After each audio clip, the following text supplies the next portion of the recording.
Joseph Reyes hears the Drekari before he sees it, the snarl of the six-limbed apex predator cutting through the thin mountain air of Kobar Prime like a plasma blade.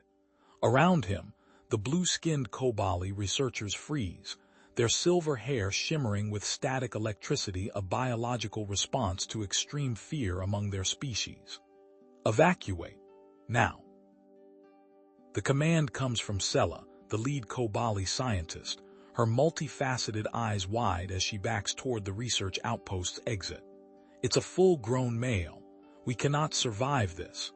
The other 5 Kobali technicians don't need to be told twice. They abandon equipment worth millions of credits, scrambling toward the reinforced doors at the rear of the outpost. Their movements are precise despite their panic-typical Kobali efficiency, even in crisis. Joseph stays put, studying the massive creature that now blocks the main entrance. 6 meters of armored scales, muscle, and venomous spines, the Drekari's reptilian head sweeps back and forth, tasting the air with a forked tongue longer than Joseph's forearm. Its 6 limbs, 4 powerful legs, and 2 smaller, wickedly clawed appendages at its upper torso flex as it advances into the outpost. Reyes, what are you doing? Sela hisses from the doorway, her silver hair now standing completely on end. That's a Drekari. It kills hundreds of my people every year. Joseph nods but doesn't take his eyes off the predator. 6 months of studying xenobiology on this hostile world has taught him what the Kobali have missed in centuries of fearful observation. The Drekari isn't displaying standard hunting behavior. Its neck spines aren't fully extended. The ridged scales along its spine aren't flushed with the copper-based blood that indicates attack readiness. It's scared, Joseph says quietly, stepping forward instead of back. Are you insane? Sela's voice rises an octave. Humans may be tougher than they look, but you're still soft tissue to those teeth. The Drekari growls, a sound like stones grinding together. In the monitoring room behind him, Joseph hears the emergency recording systems activate automatically. Any encounter with a Drekari is considered valuable data, usually recovered posthumously. Joseph takes another step forward, then slowly extends his right hand, palm down. The massive predator's 6 eyes track the movement, its primary pupils dilating. Joseph begins making soft clicking sounds with his tongue against the roof of his mouth, a pattern he spent months perfecting after analyzing Drekari communication patterns from salvaged research footage. Joseph. Sela's desperate whisper contains both command and plea. Don't. The Drekari lowers its massive head. Joseph's hand makes contact with the scaled neck, finding the neural cluster beneath the armored plates. His fingers move in a specific pattern, stroking the sensitive spot where the creature's equivalent of a vagus nerve runs close to the surface. The effect is immediate and unprecedented. The Drekari's aggressive stance relaxes. Its primary hunting claws retract. The spines along its neck fold flat. A sound like distant thunder emerges from its chest, not a growl, but something more like a purr. Joseph continues the rhythmic petting, maintaining the clicking sounds as the galaxy's most feared apex predator leans into his touch like an oversized house cat. Behind him, he hears Sela's sharp intake of breath. Impossible, she whispers. Her voice holds something he's never heard from any Kobali before: genuine awe. Joseph doesn't turn around. He keeps his focus on the now docile Drekari, aware that this moment changes everything: his status on Kobar Prime, interspecies relations with the Kobali, and most immediately, his relationship with Sela. For 6 months, he's been just another human scientist, physically unimpressive by Kobali standards, intellectually interesting but hardly remarkable. That has clearly changed. He can feel Sela's intense gaze on his back, sense the rapid shift in her assessment of him and his species. What he doesn't know is that her sudden fascination violates her culture's deepest taboos about interspecies attraction, or that within hours, The Kobali High Council will assign her to study him with the same intensity scientists usually reserve for dangerous, valuable specimens. The Drekari rumbles contentedly as Joseph continues to stroke its armored hide, unaware it has just rewritten the relationship between two intelligent species and potentially the power balance of the entire galactic coalition. The newfound docility of the Drekari occupied Joseph's full attention as he continued the rhythmic stroking motion.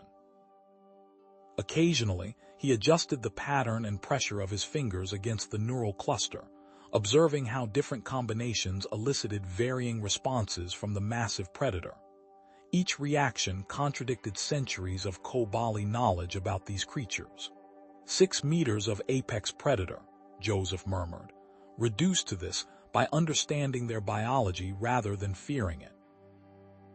2 standard weeks later, Joseph's unprecedented success with the Drekari had transformed from a single miraculous encounter into a validated scientific breakthrough. The Kobali High Council authorized the establishment of a specialized research camp at the edge of the northern mountain range, precisely where the first encounter had occurred. Joseph surveyed the new camp with satisfaction. Portable habitation units formed a semicircle around a central monitoring station, equipped with technology far beyond what he'd been allowed to access previously. High-definition thermal imaging arrays, subdermal bioreading scanners, and atmospheric composition analyzers, all calibrated specifically for tracking Drekari movements and physiological responses. The council seemed suddenly generous, Joseph observed as Sela programmed the primary monitoring grid. I've been requesting half this equipment since I arrived. Sela's multifaceted eyes flickered briefly to the communication array before returning to her work. Your demonstration altered certain perspectives, but not yours, Joseph asked, noting her clinical tone. Sela adjusted a scanner with precise movements. I remain to be convinced this wasn't an isolated incident with an injured or compromised specimen. Joseph smiled. Then I'll just have to demonstrate again. Over the next 17 days, he did exactly that. Joseph tracked, approached, and successfully pacified 4 different adult Drekari. For each encounter, he refined his technique, combining the pressure point stimulation with a series of clicking vocalizations he'd modulated to match their communication patterns. After the 3rd success, he introduced a synthetic oil containing compounds he'd isolated from Drekari mating glands. The addition reduced initial contact time from 47 minutes to just under 12. Sela documented everything with meticulous precision, her silver hair occasionally betraying flickers of electrical activity despite her composed exterior. Joseph noticed her gradually positioning herself closer during each encounter, her data tablet recording every interaction in microscopic detail. You're maintaining a professional distance less and less, Joseph commented after the 5th successful Drekari contact. Starting to trust my methods. I'm gathering comprehensive data, Sela replied, though Joseph detected a slight luminescent flush along the ridge of her cheekbones, a Kobali physiological response he'd come to recognize as equivalent to human embarrassment. Their breakthrough came to an abrupt halt on the 23rd day when the atmospheric monitoring system detected an approaching ion storm, a regular but dangerous phenomenon on Kobar Prime. The swirling mass of electrically charged particles would render their equipment useless and potentially lethal. We need shelter, Sela announced, her normally steady voice tight with urgency. The portable units won't withstand this intensity. Joseph checked the topographical display. There's a cave system 2 kilometers northeast. If we move now, we can reach it before the front hits. They gathered essential supplies and abandoned the camp. The specialized monitoring equipment automatically entered lockdown mode as they departed. The blue-tinged clouds on the horizon accelerated toward them faster than predicted, forcing them to increase their pace over the rocky terrain. The cave entrance appeared just as the first electromagnetic pulses began disrupting their handheld devices. Jagged stone formations framed a narrow opening that widened into a larger chamber beyond. They ducked inside moments before a violet flash lit up the landscape, followed by the distinctive crackle of ionized air. "Communications are down," Sella confirmed, checking her equipment. "Based on the storm's size and trajectory, we'll be isolated for at least 3 planetary cycles." Joseph unfolded thermal blankets from his pack. 72 Earth hours. Could be worse. The cave's interior extended deeper than they'd anticipated, forming a network of interconnected chambers with smooth, water-carved walls. They established a makeshift camp in the most defensible location, using portable illumination units to push back the darkness. "The temperature will drop significantly once night falls," Sella noted, her scientific detachment returning now that the immediate danger had passed. "These caves maintain consistency better than the surface, but they're still inadequate for prolonged habitation." "I've noticed you avoid discussing our research directly," Joseph said, changing the subject as he organized their supplies. "During all our Drakari encounters, you document everything but share minimal observations." Sella's posture stiffened. "My initial assessment request was to be removed from this assignment." "What?" Joseph looked up, genuinely surprised. "I considered your first success statistically impossible," Sella admitted. "Either fabricated or coincidental. The council overruled my objection." "You thought I was lying?" Joseph asked, mildly offended. "I thought you were mistaken," Sella clarified. "Humans often attribute intention where there is only instinct." Joseph sat back against the cave wall. "I specifically requested to work with you." Sella's multifaceted eyes widened slightly. "Why?" "I read all 17 of your xenobiological publications before I arrived on Kobar Prime," Joseph explained. "Your monograph on adaptive predatory behaviors in hostile environments helped me develop my Drakari hypothesis. I've been studying them, and you for longer than you realize." The admission hung between them in the cool cave air. Sella's skin emitted a faint blue phosphorescence, betraying emotional activity beneath her composed exterior. As darkness fell outside, the temperature within the cave plummeted more rapidly than either had anticipated. Their breath formed visible clouds in the dim light of the emergency lamps. Joseph checked the thermal readings on his wrist device. "It's dropping below Kobali tolerance levels," he observed, "and approaching human limits." Sella's body had already begun to conserve energy, her movements becoming more deliberate. "Our species regulate temperature differently. We have limited options," Joseph said practically. "Shared body heat is a basic human survival technique. It would be the most efficient solution." Sella hesitated, her scientific mind clearly processing the suggestion against deeply ingrained cultural reservations. Physical contact between Kobali outside specific social contexts was uncommon. Interspecies contact of this nature was virtually unprecedented. "A logical approach," she finally agreed, though her voice carried an unfamiliar inflection. Joseph arranged their thermal blankets to create a shared sleeping space against the most insulated wall of the cave. When Sella settled beside him, he noticed her skin's bioluminescence had intensified, casting a subtle blue glow over them both. The first physical contact between them, Joseph's arm carefully positioned around Sella's shoulders, caused an immediate reaction. The bioluminescent patterns across her skin pulsed in wave-like formations, and she inhaled sharply. "Are you uncomfortable?" Joseph asked, prepared to withdraw. "No," Sella replied quietly. "It's just unexpected.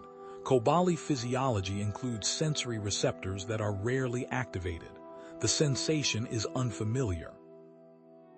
As they adjusted their positions for maximum thermal efficiency, Joseph became aware of distinctive ridges along Sella's shoulder blades and lower back that emitted stronger bioluminescence when touched. Her breathing pattern altered subtly each time his hands moved across these areas. Their forced proximity created an atmosphere of tentative discovery, each becoming acutely aware of the other's biological differences. The scientific detachment they'd maintained for months began to dissolve under the simple necessity of survival. A sound from deeper within the cave system interrupted the moment, a low, pained vocalization that both immediately recognized. "Drekari," Joseph whispered, already reaching for his pack. "Juvenile," Sela added, her scientific focus instantly returning. The vocalization lacks the subsonic component of an adult. They followed the sound deeper into the cave network, using minimal illumination to avoid startling the creature. In a small chamber connected by a narrow passage, they found a young Drekari, approximately half the size of the adults Joseph had encountered. It lay curled against the far wall, one of its 6 limbs held awkwardly, dark copper-based blood visible even in the dim light. Joseph approached without hesitation, clicking his tongue in the pattern he'd perfected. The juvenile Drekari's head lifted, all 6 eyes focusing on him with a mixture of pain and wariness. "It's injured," Joseph said softly. "Separated from its pack during the storm, most likely." Sela remained at the chamber entrance, data tablet automatically recording despite their isolation. Adult Drekari abandon injured young. It's a survival mechanism documented in 17 separate species studies. "Documentation isn't always understanding," Joseph replied, kneeling beside the creature and slowly reaching toward the wounded limb. The juvenile tensed but didn't retreat as Joseph examined the injury, a deep gash across the upper right appendage, likely from a fall on the sharp rocks outside. From his pack, Joseph produced a small medical kit and began cleaning the wound with practiced efficiency. "How do you know where to apply pressure without triggering defensive reflexes?" Sela asked, edging closer despite herself. "Drekari anatomy isn't so different from other apex predators," Joseph explained as he worked. "The neurovascular bundles follow predictable patterns if you understand evolutionary development. Here," he indicated a point just above the wound, "is equivalent to a brachial pressure point in humans. It reduces pain signal transmission temporarily." The juvenile Drekari relaxed visibly as Joseph applied a synthetic healing compound to the wound. Throughout the procedure, he maintained a steady stream of clicking vocalizations, occasionally adjusting the pattern based on the creature's responses. When finished, Joseph remained seated nearby, allowing the young Drekari to adjust to his presence. To Sela's visible astonishment, the creature gradually shifted position until it pressed against Joseph's side, much like a domesticated animal seeking warmth and comfort. "This is biologically impossible," Sela whispered, her scientific worldview visibly shaken. "Drekari do not form attachments outside their pack structures, and never with prey species." "Maybe we've misunderstood what constitutes their definition of pack," Joseph suggested, carefully stroking the juvenile's neural cluster in the same pattern that had calmed the adult. Sela moved closer, her data tablet recording every detail of the unprecedented interaction. The blue luminescence of her skin pulsed with increasing intensity as she observed Joseph's gentle handling of the creature that had terrorized her species for generations. "Your pulse rate has elevated by 23%, Joseph noted, glancing at her. "Your species doesn't experience fear this way."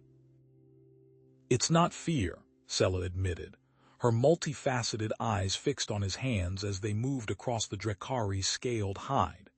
As the storm raged outside, they returned to their makeshift camp, the juvenile Drekari limping behind them. In the confined space of the cave system, with communications cut off and conventional barriers suspended, the professional relationship between human scientist and Kobali researcher began its transformation into something neither species had protocols to address. Joseph woke to the sound of Sela collecting samples near the cave entrance. The ion storm had dissipated overnight, leaving the air charged with residual electricity that made the fine hairs on his arms stand on end. The young Drekari remained curled against his side, its breathing now steady and regular. "Communications are back online," Sela announced, her multifaceted eyes reflecting the morning light. "The research team is sending transport. And our new friend." Joseph nodded toward the juvenile. Sela's skin rippled with blue phosphorescence. "According to established protocol, we should euthanize it for study." Joseph's expression hardened. "That won't be happening." "I know," she replied, surprising him. "I've already classified it as a field study specimen. Council protocol allows for limited observational research of indigenous fauna in their natural habitat. You're bending the rules for me." "For science," she corrected, though the intensified glow along her cheekbones suggested otherwise. 2 weeks after their experience in the cave, Joseph stood at the edge of the research camp, watching as Carix, the name he'd given the juvenile Drekari, stalked cautiously toward a small mammalian creature in the underbrush. The Drekari moved with impressive precision despite its still healing limb. "His hunting efficiency has increased by 27%, Sela noted, standing closer to Joseph than Kobali professional standards typically permitted. Her data tablet recorded Carix's every movement in meticulous detail. "He's learning from us," Joseph replied. "Watch how he positions himself downwind now." The transformation in their research had been remarkable. With Carix as an intermediary, adult Drekari increasingly tolerated their presence at greater distances. Joseph's hypothesis about pack recognition was proving accurate with each successful interaction. Meanwhile, something equally significant had developed between the two researchers. Their forced proximity during the storm had created a bridge neither had expected. Joseph found himself observing Sela with the same attentiveness. He directed toward the Drekari, noting how her luminescence patterns changed when their hands accidentally touched while reviewing data, or how her breathing altered when they worked in close quarters. As evening approached, the other Kobali researchers returned to the main facility, leaving Joseph and Sela alone to document Carix's nocturnal hunting patterns. The twin moons of Kobar Prime rose over the mountains, bathing the landscape in silver-blue light that complemented Sela's natural bioluminescence. "The primary targeting sensor needs calibration," Sela said, adjusting equipment at the observation post. Joseph moved to assist her, reaching across to adjust the focal array. His arm brushed against her shoulder, and what happened next made him freeze in place. A cascade of light rippled across Sela's skin, not the subtle phosphorescence he'd grown accustomed to, but brilliant pulses that traveled in waves from the point of contact outward across her entire body. The patterns formed complex, rhythmic sequences that illuminated the observation post with blue-white intensity. She didn't pull away. Instead, her multifaceted eyes fixed on his, pupils fully dilated. "That wasn't a standard response," Joseph said softly. "No," Sela agreed, her voice barely audible. "It wasn't." For a moment, neither moved. Then Sela did something unprecedented. She reached for Joseph's hand. With deliberate precision, she placed his palm against the ridge of sensitive nerve clusters along her shoulder blade. The effect was immediate. Her bioluminescence pulsed in synchronized waves that Joseph, with his xenobiological expertise, instantly recognized as indicators of physiological arousal. The patterns were unmistakable, following neural pathways designed for intimate response. "Sela," he said, his scientific detachment finally dissolving completely. "I should tell you that I've been attracted to you since before I arrived on Kobar Prime." Her eyes widened. "Explain." "It wasn't just your research that interested me," Joseph admitted. "When I studied your publications, I recognized a mind that approached problems differently from others of your species. You question established paradigms, that intellectual curiosity." It's attractive to humans in ways that transcend reproductive compatibility. Humans mate for reasons beyond procreation. Sella asked, her scientific curiosity momentarily reasserting itself despite her physiological response. Emotional connection, intellectual stimulation, shared purpose, these matter as much or more than biological imperatives, Joseph explained, his hand still resting where she had placed it. Our species may have different biological frameworks, but some experiences transcend those differences. Sella processed this information, the lights beneath her skin pulsing in time with her accelerated heartbeat. No Kobali would consider the sudden whir of approaching transport cut her off. They separated instantly, Sella's bioluminescence dimming as Joseph moved to check the perimeter monitors. Unscheduled arrival, he reported.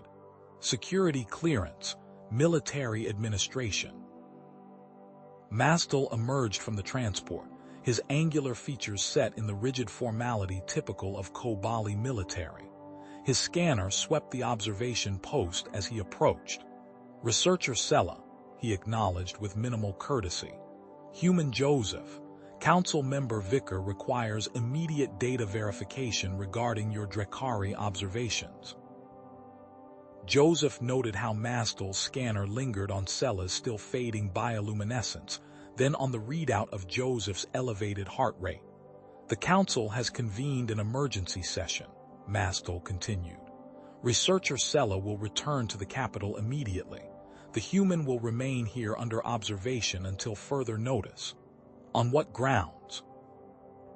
Sella demanded, her professional demeanor fully reinstated. Security Protocol 7 Alpha, Mastel replied. Non-negotiable. As Sella gathered her equipment, she brushed past Joseph, discreetly pressing a data chip into his palm. Their fingers touched briefly, causing a final pulse of blue light to trace the contours of her hand. The historical context may provide clarity, she whispered, her words barely audible. Minutes later, Mastel escorted Sella to the transport, leaving 2 security personnel to monitor Joseph. As the craft disappeared over the mountains, Joseph casually inserted the data chip into his tablet. The files were encrypted with Sella's personal access codes, granting him entry to classified information he never should have seen. Detailed reports of another alien species, the Ventari, who had achieved limited Drekari interaction 50 years earlier. Their research had been terminated abruptly. Their presence on Kobar Prime ended without explanation. Joseph scrolled through the heavily redacted reports, pieces of a disturbing puzzle falling into place. As he read, Carix returned from his hunt, settling near the observation post with the instinctive trust that had upended everything Joseph thought he knew about predator-prey dynamics. In the glow of his data tablet, Joseph's expression hardened. The truth about the Drekari and what the Kobali had done to maintain their narrative was far more complex than he had imagined.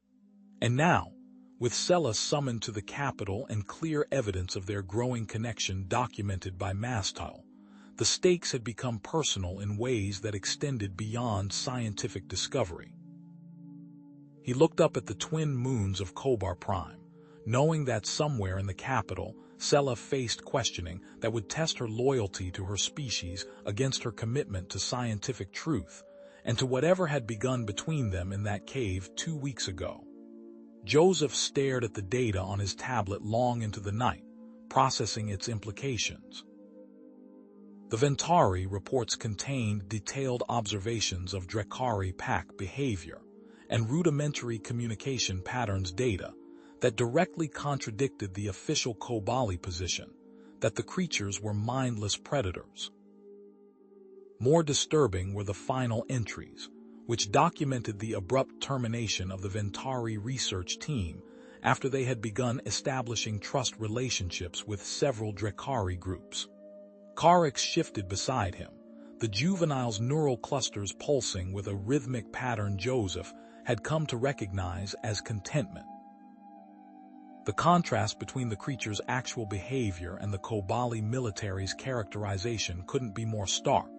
Sleep came fitfully. Joseph's dreams filled with images of Sela facing interrogation, her skin pulsing with light patterns he now understood carried deeper meaning than mere physiological response. He woke at dawn, his concern for her a physical ache in his chest. The first rays of sunlight had barely crested the mountains when Joseph's attention snapped to Carex. The young Drekari had risen to full alert, head oriented toward the eastern ridge. A moment later, Joseph heard it too, the distinctive hum of approaching aircraft. His personal communicator vibrated. A message from Dr. Nari illuminated the screen. Urgent. Council member Vicar has presented evidence of your interactions with researcher Sela. Classified as biological security threat. Military units dispatched to research camp. Stealth drone footage manipulated to suggest human biochemical influence over both Drekari and Kobali physiology. Proceed with extreme caution. Joseph's heart rate spiked. Stealth drones. Mastel's unexpected visit hadn't been a routine check, it had been surveillance. He moved quickly, gathering his research materials and neural scanning equipment. If Vicar wanted to bury the truth about the Drekari, Joseph would ensure the evidence survived. He transferred the complete neural scans of Carex and several adult Drekari to his secure Earth Institute backup, the data clearly showing intelligence levels comparable to other sentient species. The sound of engines grew louder. Through the observation post's windows, Joseph spotted 3 Kobali military vessels approaching on the horizon, their sleek hulls gleaming in the morning light. His communicator vibrated again. This time it was Sela. Joseph. Her voice carried unusual tension, even through the audio-only channel. I've received the emergency notification. Where are you? He asked, continuing to pack essential equipment. Approaching the research camp from the southern access road. Mastel had me returned for additional questioning before the formal council hearing. It's a trap, Joseph said. Vicar has manufactured evidence against us. A momentary pause. I suspected Dr. Much. Dr. Nari warned me of irregularities in the security protocols activated against you. The military vessels were now clearly visible, their descent vector aimed directly at the camp's landing zone. Joseph had perhaps 5 minutes before they arrived. Sela, you need to stay away. They're using our connection as evidence against both of us. I've made my decision, she replied, her voice suddenly calm. I'm entering the outer perimeter now. The communication ended. Joseph moved to the window and saw Sela's research vehicle speeding along the access road, kicking up dust as it approached. She reached the camp just as the military vessels began their final descent sequence. Sela exited her vehicle and moved with purpose, not toward Joseph, but toward the communications array at the center of the research camp. Joseph watched as she accessed the control terminal, her fingers moving rapidly across the interface. Understanding dawned. He grabbed his data tablet and rushed to join her, Carex following close behind. By the time he reached the array, Sela had already bypassed standard security protocols. My emergency authorization will override the system lockouts, she explained, her skin pulsing with rapid, intense patterns Joseph recognized as stress response. But only temporarily. What are you doing? He asked, though he already suspected. Ensuring the truth survives. She extended her hand. Your research data. Joseph handed her his tablet. She connected it directly to the communication array's primary feed and initiated a data transmission sequence. I'm sending everything your Drekari neural scans, behavioral documentation, genetic analyses to both your Earth Institute and several key members of our Science Academy. Her eyes met his. Vicar will implement a communications blackout once he has you in custody. This is our only chance. The implication hit Joseph with physical force. Sela, this will end your career. The blue luminescence along her cheekbones intensified. Some truths are worth the cost. The download completed just as the first military vessel touched down at the perimeter of the camp. The side hatch opened, revealing mastile and a unit of 6 armed security personnel. Joseph stood his ground beside Sela as the Kobali military officer approached. Behind them, a curious phenomenon was occurring. Carix had positioned himself directly behind Joseph, and now several adult Drekari emerged from the surrounding vegetation to form a protective semicircle behind the researchers. Their neural clusters pulsed in synchronized patterns Joseph had documented as indicating group cohesion. Mastel stopped several meters away, his posture rigid with authority. His gaze shifted from the humans to the Drekari formation behind them. Joseph of Earth, Researcher Sela, by order of the High Council Security Division, you are both to be detained pending investigation. Mastel motioned to his soldiers, who readied capture nets and sedation weapons. The Drekari specimens will be contained for biological assessment. He approached Sela, extending a formal documentation tablet. Researcher Sela, you are immediately suspended from all scientific duties pending investigation for biological contamination and species betrayal. Sela accepted the tablet, her expression betraying no emotion though her skin flickered with intense blue pulses. On what evidence is this suspension based? Security footage obtained via authorized surveillance indicates the human has employed unknown biochemical agents to influence both Drekari behavior and Kobali physiology. Mastel's eyes narrowed.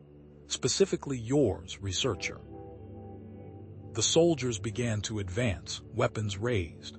The Drekari behind Joseph and Sela shifted position, their neural clusters pulsing with increased intensity. The tense standoff was interrupted by the arrival of another vehicle, a civilian transport bearing the insignia of the Kobali Science Academy. It landed hastily, and 4 figures emerged. Dr. F recognized Dr.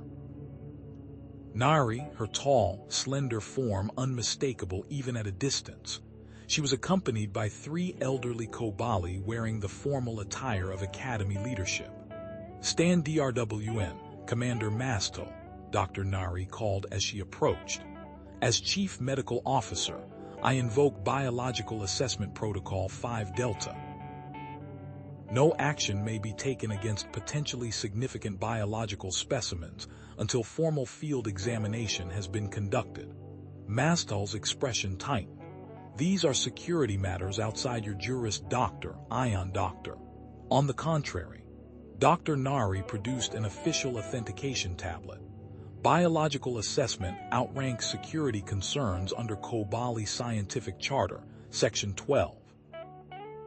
You may consult with your superiors if you wish to verify. The commander hesitated, then Doctor steward for his soldiers to hold position. Dr. Nari and her call Dr. Hughes approached, equipment cases in hand. Joseph, Dr. Nari greeted him with professional courtesy, though her eyes conveyed deeper meaning. We received partial data transmission before communications were restricted. The neural scans you've documented require immediate verification. She turned to the Drekari formation, activating a portable neural scanning device. The adult Drekari, rather than fleeing or attacking, remained still as the blue light of the scanner passed over their neural clusters. Remarkable, one of the Academy leaders commented as data appeared on their shared display. These neural patterns show clear signs of advanced cognitive processing. The synchronization between individuals indicates complex social communication, added another. Dr. Nari's scanner beeped as it completed its analysis. The data confirms Joseph's findings. These creatures demonstrate intelligence comparable to several recognized sentient species within Galactic Coalition classification. As if to emphasize this point, Carix moved forward, positioning himself directly between Joseph and the Kobali soldiers.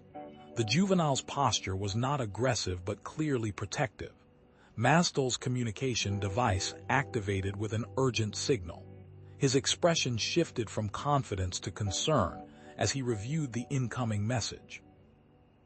Commander, one of his officers called, We're receiving a priority communication from the Galactic Coalition diplomatic channel. The officer activated a holographic display visible to all present. The formal insignia of Earth's ambassador to the coalition appeared, followed by an official declaration. By authority of Galactic Coalition Treaty 476b regarding newly identified sentient species, immediate protective status is hereby granted to the indigenous life forms designated as Drekari on Kobar Prime. This status is based on comprehensive neural and behavioral documentation provided by Earth Xenobiological Institute representative Joseph Chen and Kobali researcher Sela, verified by independent xenobiologists from 3 coalition member species. All military operations targeting these life forms must cease immediately pending full coalition evaluation. Representatives W. Dr. arrive within 48 standard hours to implement observation protocols. Dr. Nari's expression reflected quiet satisfaction. It seems the communications blackout came too late, Commander.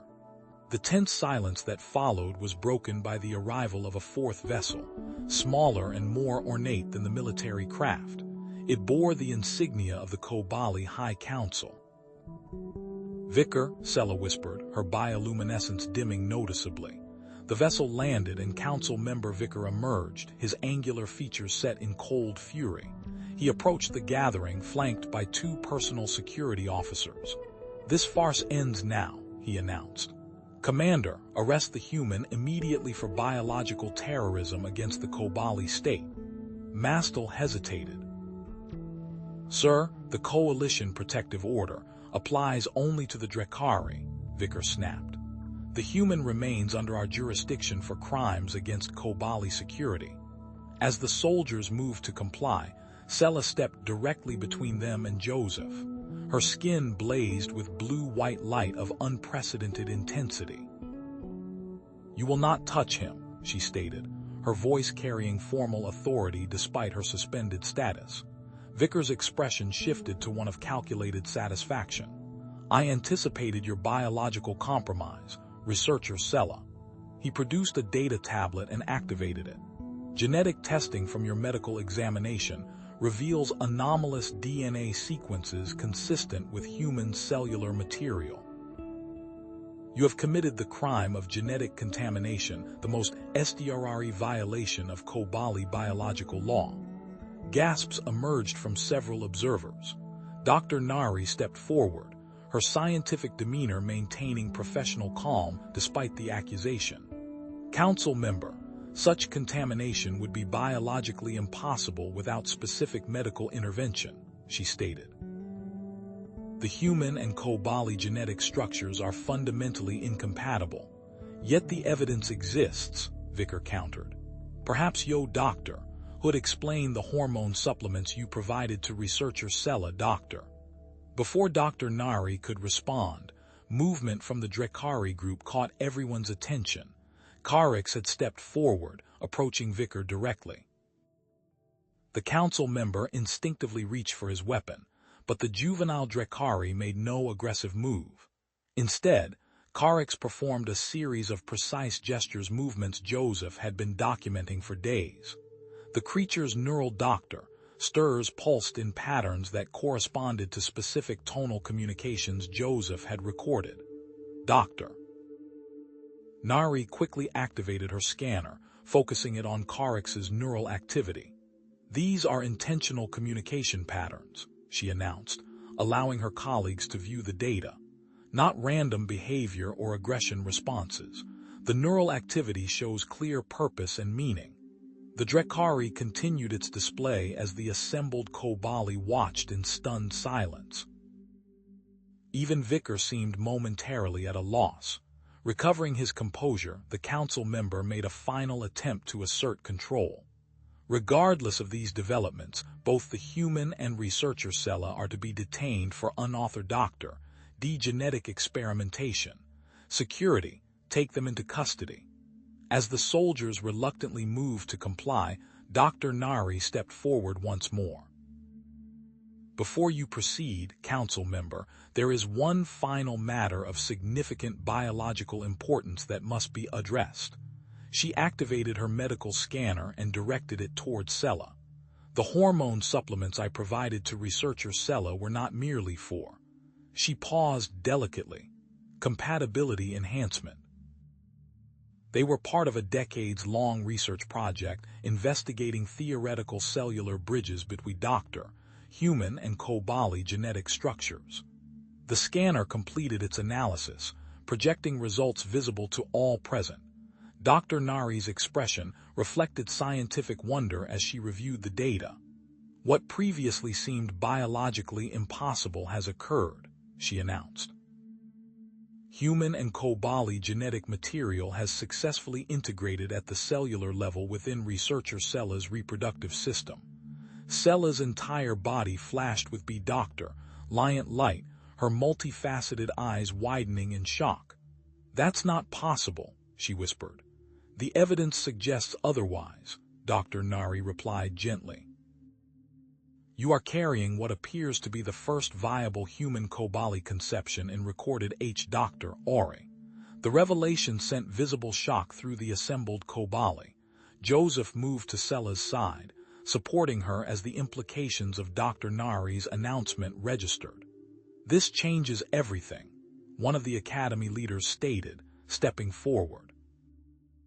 Under Kobali genetic preservation statute, any new viable genetic pathway is classified as a protected biological resource of the highest order. Vickers' face contorted with rage. "This is an abomination against Kobali genetic purity." He drew his personal weapon, aiming it directly at Joseph. "The human contaminant must be eliminated before this corruption spreads." Before anyone CDRD react, the adult Drekari surged forward with unexpected coordination. Rather than attacking, they positioned themselves around Joseph, Sela, and Dr. Nari, forming a living barrier between them and Vickers' weapon.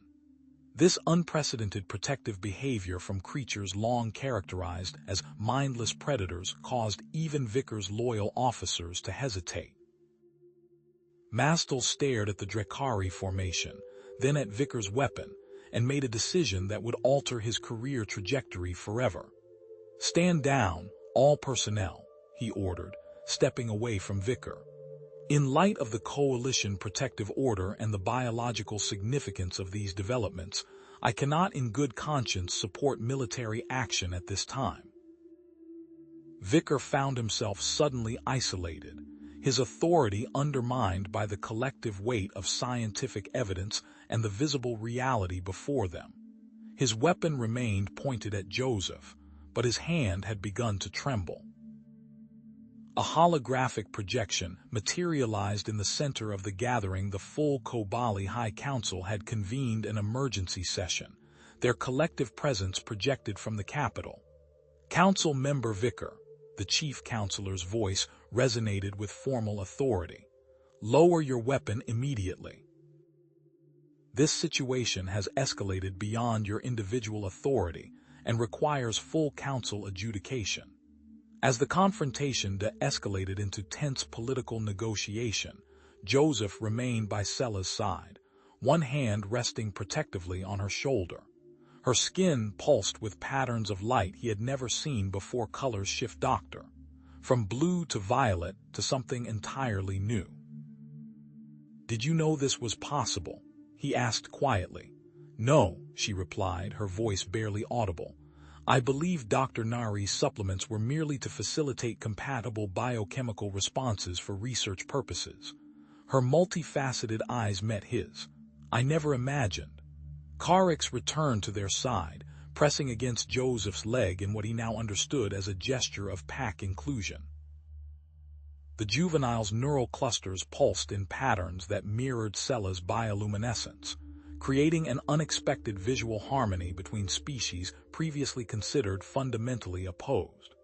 As the Kobali Council continued their emergency session, Joseph's attention remained fixed on Sela, whose entire reality had just shifted beneath her feet. Whatever came next, Their connection had now transcended personal or professional boundaries to become something unprecedented in the history of either species.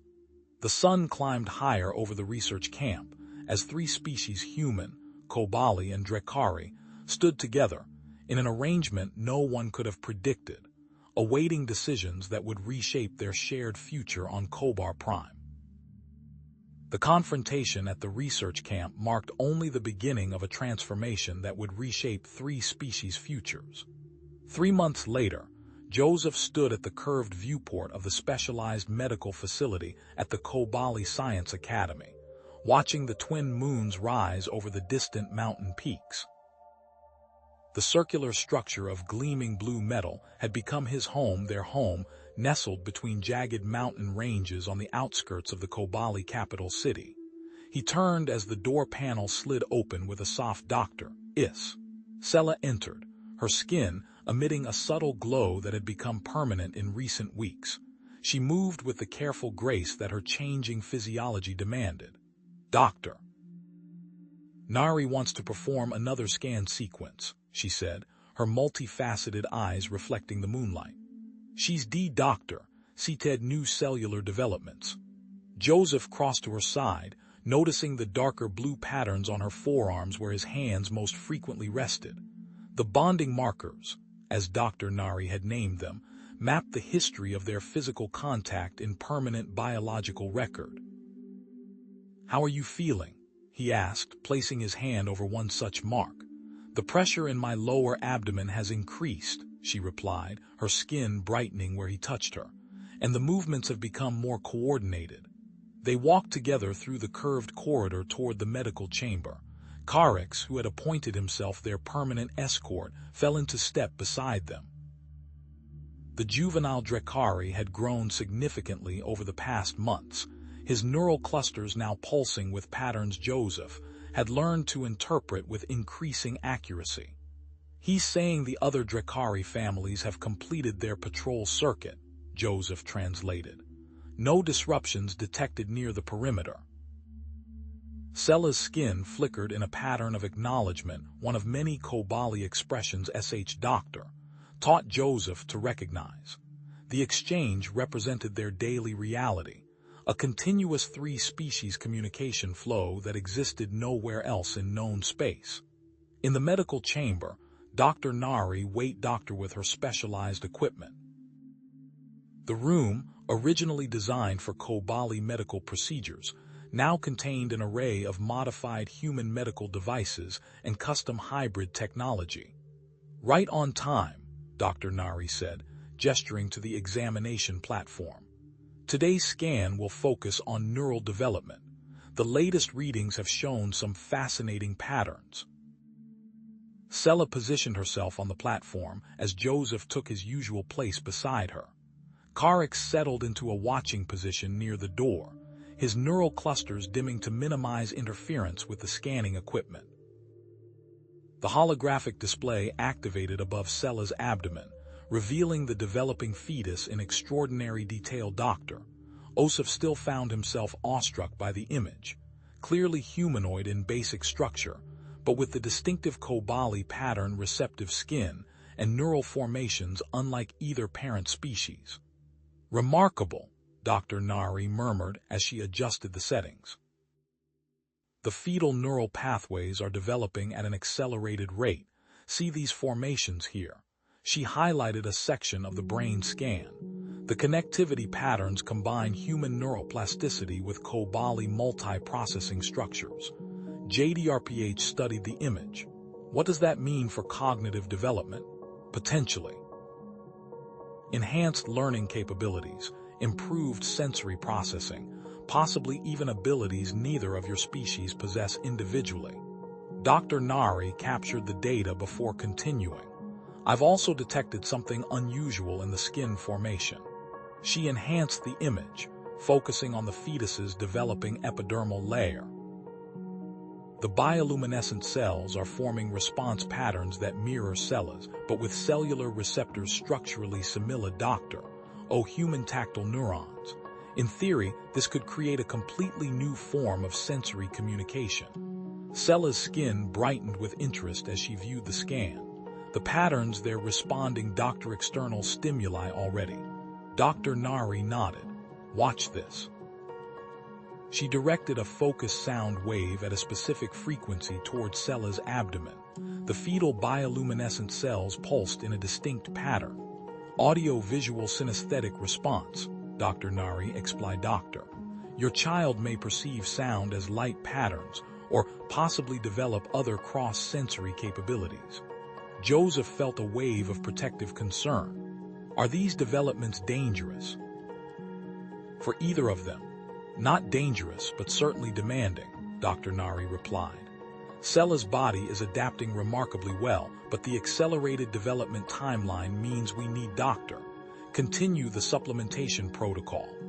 The supplementation protocol had become a cornerstone of their daily routine. Joseph glanced at the specialized serum dispenser near the examination platform. I've adjusted the formula based on today's readings, Dr. Nari continued, preparing the serum. The molecular compounds from your blood sample showed increased effectiveness when combined with the endosized Drekari hormonal patterns. When the examination concluded, they returned to their private quarters, a large circular room modified to accommodate both human and Kobali environmental preferences. The space featured a specialized resting platform designed by Dr. Nari to facilitate the necessary physical contact their unique situation required. Carix took his customary position by the entrance while Joseph prepared for the evening supplementation routine. He applied the cool serum to his hands, the tingling sensation now familiar as the compounds activated against his skin. Sella removed her adaptive garment, revealing the full extent of the bonding markers across her body, a living map of their relationship. She positioned herself on the platform as Joseph began the careful application process, placing his hands on specific points along Dr. abdomen, spine, and neck. The moment his treated hands made contact with her skin, Sella's bioluminescence intensified. After months of this routine, Joseph could perceive subtle variations in her light patterns that would be invisible to other humans, an unexpected adaptation Dr. Nari had documented with fascination. Ambassador Torres confirmed the evaluation committee will arrive tomorrow, Joseph said, as he maintained careful pressure on the contact points. Consul Desrix is leading the delegation. Sella's lights pulsed with concern. The Veridan representative, he has significant investments in the northern mining operations. Exactly. The corporations are pushing hard to discredit the sentience classification. Joseph adjusted his position to reach the points along her spine. Torres warned me to expect aggressive questioning.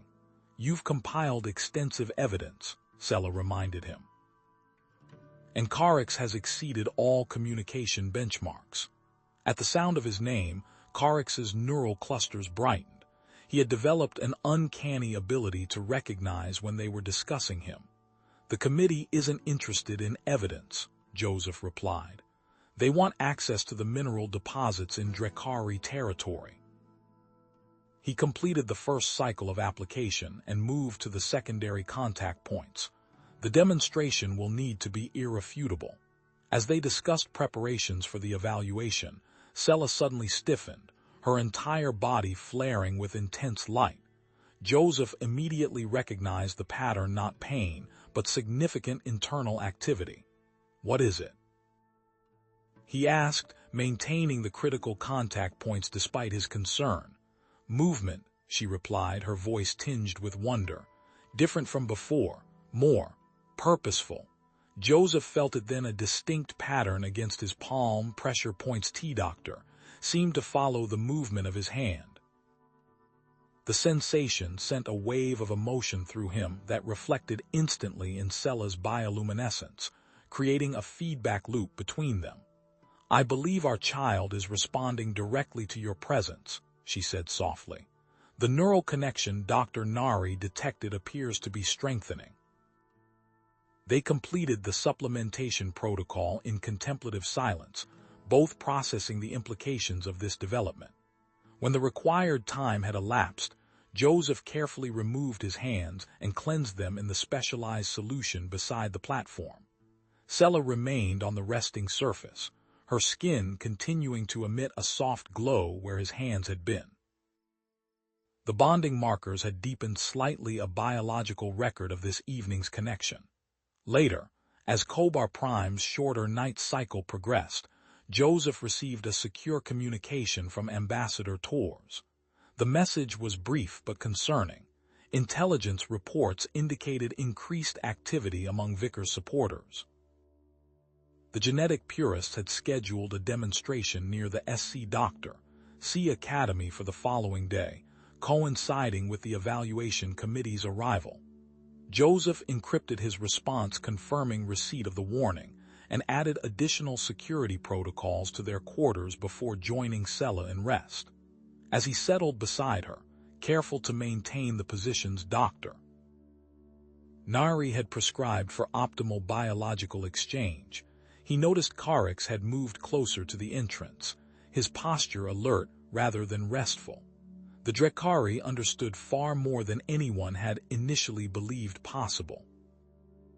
During these months, Joseph had documented increasingly complex communication patterns that proved the species possessed abstract thinking, long-term planning capabilities, and sophisticated social structures.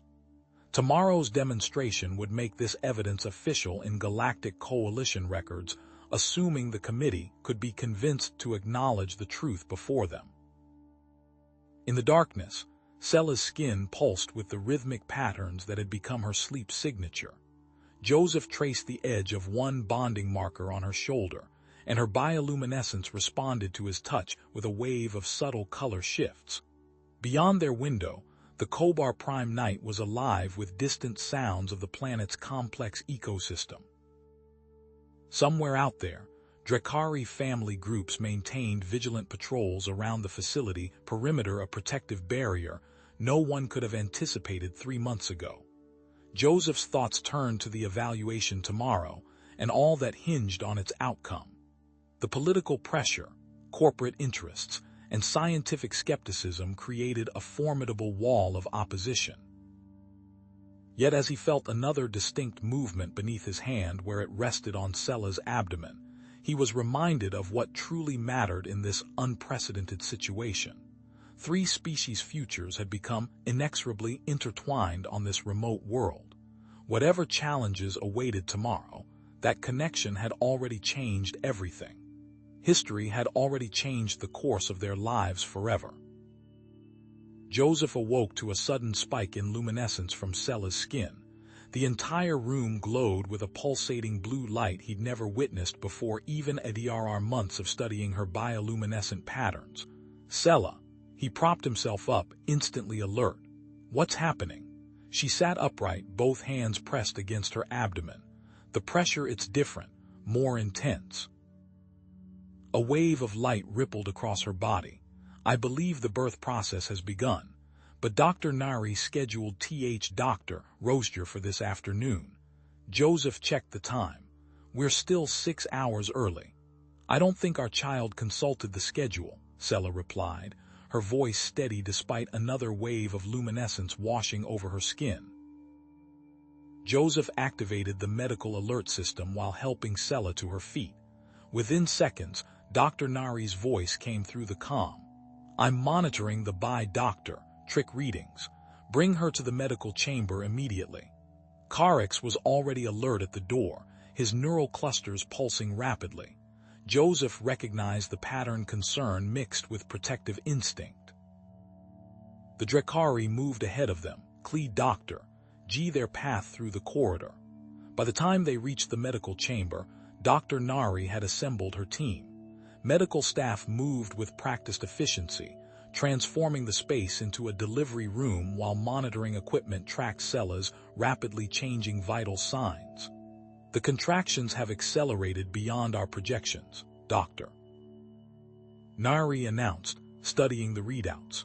The fetal neural activity suggests the child is actively anticipating in the birth process. Joseph took position beside Sella as she settled onto the modified birthing platform. When he placed his hand on her arm, he felt an unexpected sensation, a warmth that spread from his palm up his arm. Looking down, he saw the grafted Kobali tissue on his forearm glowing with the same patterns as Sella's abdomen. "Dr. Nari," he called, holding up his arm. "Look at this." The doctor paused, eyes widening. "Fascinating. The neural linkage we detected has manifested visually." Doctor adjusted a scanner toward his arm. "Your grafted tissue is synchronizing perfectly with Sella's contractions." Another wave of contractions hit Sella, stronger than before. The lights in the room flickered briefly. "That's odd," one of the technicians said, checking a diagnostic panel. "We're detecting electromagnetic interference with the power systems." Dr. Nari frowned, moving to examine the main monitoring display. "Run a diagnostic on all equipment. We can't afford system failures." Joseph kept his hand on Sella's arm, the strange warmth intensifying with each contraction. "I can feel something through the graft like a pulse, but more complex." "The 3W Dr. neural linkage," Dr. Nari murmured. "You, Sella, and the baby, you're all connected." Outside the medical center, Karix had gathered the Drekari Sendiaries closer to the building. Through the window, Joseph could see dozens of them forming a protective perimeter, their postures alert and focused. A communication alert sounded, and Ambassador Torres appeared on the main screen. "Dr. Nari, I've just received an urgent request from Coalition headquarters. They're demanding live monitoring access to document the birth." "Absolutely not," Dr. Nari replied without hesitation. "This is a medical procedure, not a scientific exhibition." Torres nodded. "I've already denied their request. Your team will be the only official observers. Data sharing will wait until we've ensured mother and child are stable." Another contraction hit Sella, stronger than before. The lights flickered again, and this time several monitoring systems displayed error messages. "We're losing primary diagnostic functions," a technician reported. "The electromagnetic pulses are intensifying." Dr. Nari quickly assessed the failing equipment. "The child's nervous system is generating electromagnetic interference. It's affecting all our electronic systems." Joseph felt Sella's grip tighten on his hand as another wave passed through her. The bond between them suddenly intensified, a rush of sensation that wasn't entirely physical. Through the graft tissue, he sensed not just Sella's experience but something else, a third presence in their connection. "Joseph," Sella whispered, her skin pulsing with complex patterns, "can you feel doctor?" He nodded, unable to find words for the sensation. It was as if their child was communicating directly through their shared biological connection. The room plunged into darkness as the main power failed. Emergency lights activated moments later, casting everything in a dim red glow. "Backup systems engaged," a technician announced, "but the medical scanners are offline. We can't monitor fetal vitals." "Doctor." Nari assessed the situation with calm efficiency. "How long until systems can be restored?" "Unknown. The electromagnetic pulses keep changing frequency. Standard shielding isn't EFF, Dr. Ive." Sella's next contraction brought a wave of light so intense it illuminated the entire room. Joseph's grafted tissue responded with perfect synchronization, the patterns on his skin matching hers precisely. "Dr. Nari," Joseph said, a sudden clarity coming to him. "I can sense the baby's condition through our connection. The interference isn't random, it's responsive. Our child is actively participating in this process." Dr. Nari studied them both, her decades of xenobiological experience evident in her thoughtful expression. "The standard delivery protocol assumes a passive fetus, but this hybrid birth clearly operates under different rules." She made a decisive gesture to her team. "We're changing our approach. Instead of fighting these disruptions, we'll work with them." The surgical team stepped back, maintaining only essential support while Joseph positioned himself at Sella's side. He placed both hands on her abdomen, the grafted areas of his skin immediately brightening in response. "The contractions are building toward delivery," he reported, translating sensations that came through their unique connection. "There's no distress, just purpose." A low doctor, rhythmic rumbling penetrated the walls of the medical center. Joseph recognized it immediately, Drekari vocalizations, but coordinated in a way he'd never heard before. Looking out the window, he saw Karix directly outside, leading dozens of Drekari in producing the harmonic sound. "The electromagnetic disruptions are stabilizing," a technician reported with surprise. The Drekari vocalizations seemed to be creating a counterfrequency. "Doctor." Nari checked the few working instruments. "They're helping regulate the birth, Doctor. Oses. Somehow they've sensed the disruption pattern and are producing exactly the right harmonic response." Sella's bioluminescence intensified as she entered the final stage of labor. The light became so bright that medical staff donned protective eyewear. Only Joseph, adapted through months of exposure to her bioluminescence, maintained direct eye contact with her. "You're doing beautifully," he told her, his hands guiding and supporting as Dr. Nari had instructed. Their shared gaze became an anchor point through waves of increasing in Dr. City. "I can feel her," Sella whispered between contractions. "She's coming." With a final surge of effort from Sella and Joseph's supportive guidance, their child entered the world amid a flash of blue-white light so brilliant it overloaded every remaining electronic system in the facility. When the light subsided, Dr. Nari gently lifted the newborn, her expert hands performing the first examination by DRCH, while backup systems slowly came back online. "A girl, Doctor," Nari announced, her voice filled with professional awe. "And quite remarkable. The infant's skin displayed a marbled pattern of human pink beige interspersed with patches of cobalt blue that pulsed with subtle light." When her eyes opened for the first time, everyone in the room gasped. Her irises shifted colors, transitioning between Joseph's brown and Sella's silver as she took in her first views of the world. Dr. Nari completed her examination and carefully placed the newborn on Sella's chest. "All vital signs are within acceptable parameters for both human and Kobali infants. She has a dual cardiovascular system, quite an extraordinary adaptation." Joseph watched in wonder as their daughter immediately responded to Sella's touch with synchronized bioluminescent patterns. When he gently stroked the baby's cheek, her skin brightened in response, and he felt the same connection that had guided them through the birth, a three-way bond unlike anything documented in medical literature. The family was moved to a specially prepared recovery room where they could have privacy for their first hour together. Joseph sat on the edge of Sella's bed, marveling at their daughter's perfect features, the blend of human and Kobali characteristics creating something entirely new and beautiful. "Lyra," Sella said softly, looking at Joseph. "From your ancient Earth language, it means harmony, and remarkably similar to the Kobali word for bridge between waters," Joseph added. "It's perfect." He took Lyra in his arms, holding her against his chest, where the grafted Kobali tissue covered his heart. The tissue pulsed in perfect rhythm with his daughter's bioluminescent patterns, visibly demonstrating their physiological bond. Sella watched this interaction, her skin flowing with elaborate spiraling patterns of light that Joseph recognized from ancient Kobali texts, the rare expression of familial completion, reserved for their most sacred bonding ceremonies. Their peaceful moment was shattered when the facility's security systems suddenly reactivated, blaring alerts throughout the building. Ambassador Torres burst into the recovery room, her expression grave. "We have a situation," she announced. "A heavily armed group of genetic purists has breached the outer perimeter. They've overwhelmed the Kobali guards." "Mastal," Sella said, her light patterns shifting to alarm.